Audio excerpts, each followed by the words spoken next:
हर हर महादेव भक्तों, मैं हूँ सोनी गुप्ता। रिद्धि सिद्धि चैनल में आप सभी का स्वागत है। आज मैं बताने वाली हूँ कलयुग के बारे में कुछ विशेष बातें और इनके रहस्य के बारे में। वीडियो को अंत तक पूरा देखें, अधूरा न छोड़ें। हिंदू धर्म ग्रंथों के अनुसार समय को 4 युगों में बांटा गया है: सतयुग, त्रेता युग, द्वापर युग और कलयुग। युग परिवर्तन के साथ ही अधर्म की मात्रा भी बढ़ने लगती है। अभी हम और आप कलयुग में रह रहे हैं। कलयुग में अधर्म 75% रहता है। लेकिन क्या आप जानते हैं कि श्री कृष्ण के देह त्यागने के बाद कैसे हुई थी कलयुग की शुरुआत? चलिए जानते हैं। भागवत पुराण इनके बारे में क्या कहता है। भागवत पुराण में वर्णित कथा के अनुसार महाभारत युद्ध के 36 वर्ष बाद श्री कृष्ण ने अपना देह त्याग दिया। यह बात जब पांडवों को पता चला तो वे भी समझ गए, अब हमारा भी जाने का समय आ गया है। फिर युधिष्ठिर ने अभिमन्यु के पुत्र परीक्षित को हस्तिनापुर का राजा बना दिया। उसके बाद पांचों पांडव द्रौपदी सहित अपनी अंतिम यात्रा पर निकल पड़े। इधर परीक्षित के राजा बनते ही युग परिवर्तन का समय नज़दीक आ गया था। एक दिन की बात है, राजा परीक्षित शिकार के लिए जंगल गए थे। वहां उन्होंने देखा कि एक बैल और एक गाय आपस में कुछ बातें कर रहे हैं। भागवत पुराण में बताया गया है कि धर्म के देवता बैल रूप में और पृथ्वी देवी गाय के रूप में वहां मौजूद थी। सरस्वती नदी के तट पर बैल गाय से पूछ रहा था, आप इतनी दुखी क्यों हैं? क्या आप मेरा एक पाँव देखकर दुखी तो नहीं हो रही हैं? बैल के मुख से ऐसी बातें सुनकर पृथ्वी देवी बोली, हे धर्मदेव, आप तो सब कुछ जानते ही हैं। जब से श्री कृष्ण मुझे छोड़कर गए हैं तभी से मैं दुखी हूँ। तभी राजा परीक्षित ने देखा कि एक मुकुट पहना व्यक्ति धर्म रूपी बैल को डंडे से पीट रहा है और गाय को लात मार रहा है। गाय और बैल को इस तरह पीटता देख राजा परीक्षित क्रोधित हो उठे और पास आकर बोले, रे पापी, तुम इन दोनों को क्यों मार रहे हो? रे पापी, तुम कौन हो? मेरे राज्य में तुम्हें ऐसा करने का साहस कैसे हुआ? मैं इसकी सज़ा तुम्हें अवश्य ही दूंगा। इतना कहकर राजा परीक्षित ने अपना तलवार निकाल ली और कहा कि आज तेरी मौत निश्चित है, अब तुम मुझसे नहीं बच सकता।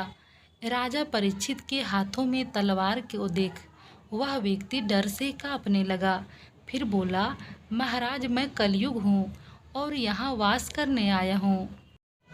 इतना कहकर वह राजा के चरणों में गिर गया।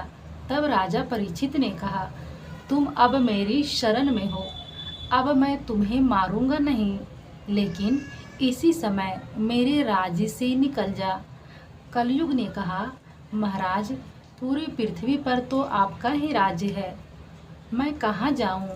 तब राजा परीक्षित ने उसे 4 स्थान रहने को दिए। राजा ने कहा, तुम गंदगी, हिंसा, वैश्यालय और जुए के धन में निवास कर सकते हो। राजा परीक्षित की बातें सुनकर कलयुग ने एक और स्थान रहने को मांगा। राजा परीक्षित ने उसे सोने अर्थात स्वर्ण में निवास करने को कहा। समय बीतता गया और एक दिन राजा संध्या उपासना के समय पवित्र होना भूल गया। उसी समय कलयुग ने उसके मुकुट में प्रवेश कर लिया जो सोने से बना हुआ था। उसके बाद एक दिन राजा शिकार को गए तो उन्हें जोर की प्यास लगी। तब पास ही स्थित एक ऋषि के आश्रम में गए।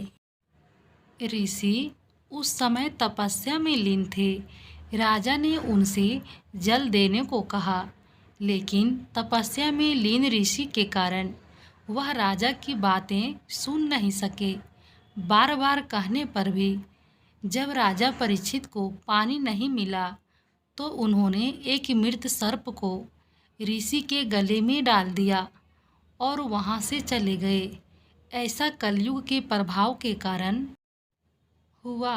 कलयुग के प्रभाव से राजा परीक्षित की बुद्धि भ्रष्ट हो चुकी थी।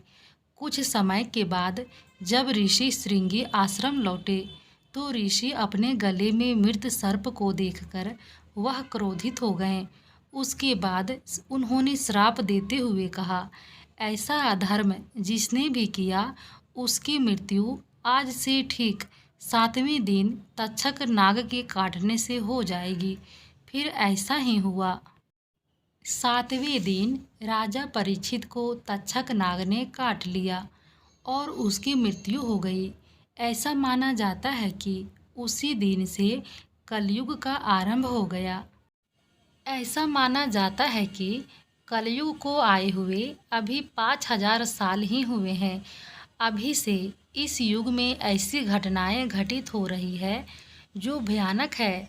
सोचिए उस समय मनुष्य की स्थिति क्या होगी जब कलयुग अपने चरम पर होगा। हालांकि श्री कृष्ण ने महाभारत के समय ही बता दिया था कि कलयुग में क्या क्या होने वाला है। चलिए जानते हैं कृष्ण द्वारा कही गई वो बातें जो आज सच हो रही है। महाभारत में एक कथा का वर्णन मिलता है जिसके अनुसार जब पांडव अपना सब कुछ जुए में हारने के बाद वन को जा रहे थे तो युधिष्ठिर ने श्री कृष्ण से पूछा, हे नारायण, अभी द्वापर युग का अंत चल रहा है, इसके बाद कलयुग का आगमन होगा। कृपया कर हम भाइयों को यह बताइए कि कलयुग में क्या क्या घटित होगा। तब श्री कृष्ण बोले, पहले तुम सभी वन को जाओ और वहाँ जो भी दिखे शाम को आकर मुझे बताना। उसके बाद सभी पांडव वन को चले गए। शाम को आकर पांचों पांडव ने जो बताया, आइए उसके बारे में जानते हैं। वापस आकर युधिष्ठिर ने श्री कृष्ण से कहा, माधव, जब मैं वन में घूम रहा था तो मैंने 2 सूंड वाले हाथी को देखा।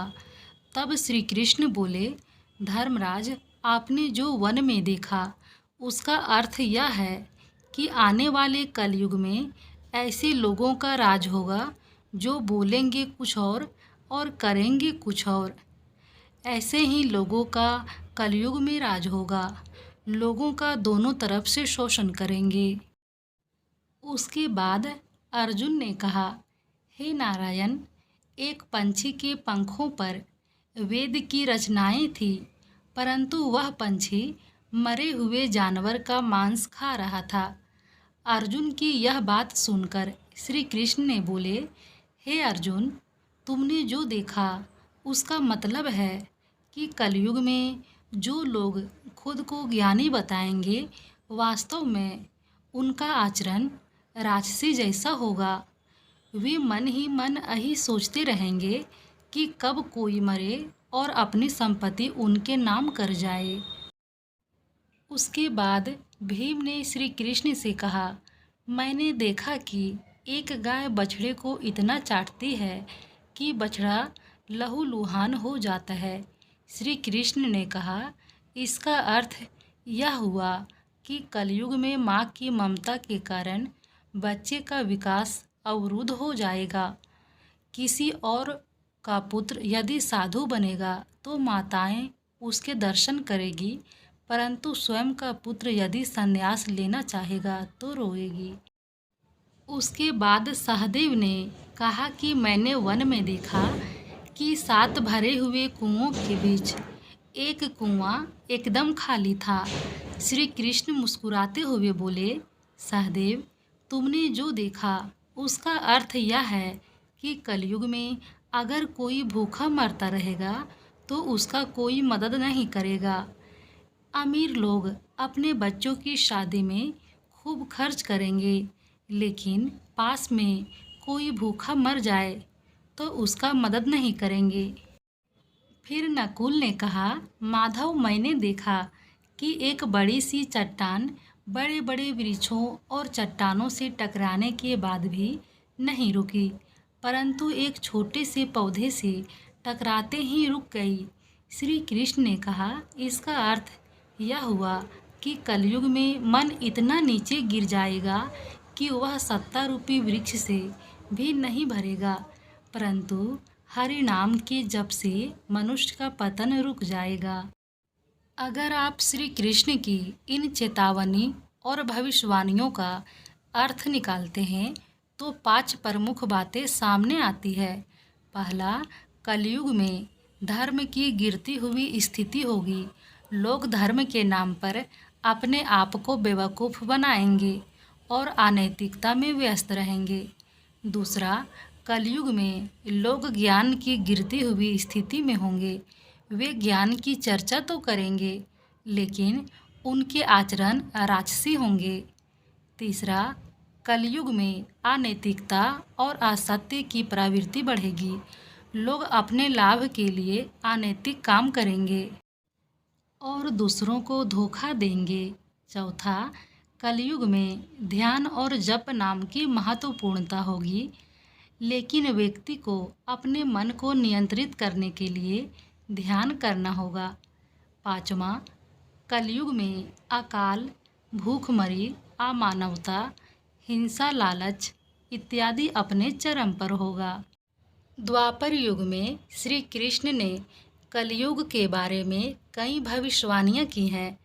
कलयुग के बारे में भविष्यवाणियों में इस बात का उल्लेख भी किया गया है कि कलयुग में स्त्री पुरुष कैसे होंगे। श्री कृष्ण की भविष्यवाणी के अनुसार पुरुष धन संपत्ति के लिए हत्याएं करेंगे और स्त्रियां धनवान पुरुषों को ही चाहेगी। आइए विस्तार से जानते हैं श्री कृष्ण की बताई गई स्त्री पुरुष से जुड़ी कलयुग की भविष्यवाणियाँ। श्रीमद् भागवत गीता में श्री कृष्ण ने कहा है कि परिवर्तन ही सृष्टि का नियम है। मनुष्य को परिवर्तन को स्वीकार करते हुए आगे बढ़ना चाहिए। श्री कृष्ण की इस सीख को अगर बारीकी से समझें तो परिवर्तन एक समय से जुड़ा होता है। जैसे जैसे युग बदलता है तो आसपास के संसार में भी बदलाव देखने को मिलता है। मनुष्य का व्यवहार, स्वभाव, सोच आदि पर भी समय का असर दिखता है। श्री कृष्ण की भविष्यवाणी के अनुसार कलयुग में पुरुष इतने क्रूर हो जाएंगे कि वे रिश्तों का भी लिहाज नहीं करेंगे। पिता पुत्र को और पुत्र पिता की हत्या तक कर देंगे। धन संपत्ति और भूमि के लिए हत्या करना एक आम बात बन जाएगी। छोटी छोटी बातों पर पुरुष बदले की आग में जलकर विनाश की ओर बढ़ेंगे। कलयुग के बारे में श्री कृष्ण कहते हैं कि कलयुग में पुरुष स्त्रियों को हीन दृष्टि से देखेंगे और उनका उपहास उड़ाएंगे। स्त्रियों के बारे में अपमानजनक बातें करके अपने आप को गर्वित महसूस करेंगे। उन्हें हर तरह से स्त्रियां खुद से कम ही नजर आएगी। पुरुष अपनी गौरव गाथा गाकर महिलाओं के त्याग और साहस को अनदेखा करेंगे। श्री कृष्ण कहते हैं कि कलयुग में पुरुष स्त्रियों के गुणों को अनदेखा करके केवल उनके सुंदरता को महत्व देते हुए स्त्री को उपभोग की वस्तु समझेंगे। पुरुष चरित्रवान स्त्रियों का महत्व नहीं समझेंगे और मर्यादा को तोड़ते हुए अपने आनंद के लिए ही स्त्री का साथ चाहेंगे। श्री कृष्ण कलयुग में स्त्री के स्वभाव के बारे में भविष्यवाणी करते हुए कहते हैं कि कलयुग में स्त्रियां धनहीन पतियों को त्याग देगी। धन से संपन्न पुरुष ही स्त्रियों की पहली पसंद बनेंगे। स्त्रियां धनवान पति की कामना करते हुए उनके अवगुणों को अनदेखा करेगी। कलयुग में स्त्रियां अन्य स्त्री की पीड़ा समझने की बजाय उनके ही कष्टों का कारण बनेगी। स्वयं को बलवती दिखाने के लिए स्त्रियां ही स्त्रियों का शोषण करेगी और गुणवती स्त्रियों का उपहास उड़ाकर समाज में अपने आप को सभ्य और ऊंचा दिखाने का प्रयास करेगी। स्त्रियां अपने लाभ के लिए पुरुषों के अनैतिक और आपराधिक कार्यों में साथ देगी। पुरुष को सही गलत की समझ देने की बजाय स्त्रियां उनके गलत कामों में बढ़ावा देगी। स्त्रियां अपने लाभ के लिए रिश्तों की मर्यादा को भी तोड़ने से पीछे नहीं हटेगी। कलयुग में स्त्री पुरुष दोनों ही विवेकहीन होंगे और अभद्र आचरण वाले होंगे। यह वीडियो कैसा लगा कमेंट बॉक्स में ज़रूर ही बताएं और जय श्री कृष्णा लिखना बिल्कुल भी ना भूलें। फिर मिलती हूँ नए जानकारी के साथ अगले नेक्स्ट वीडियो में।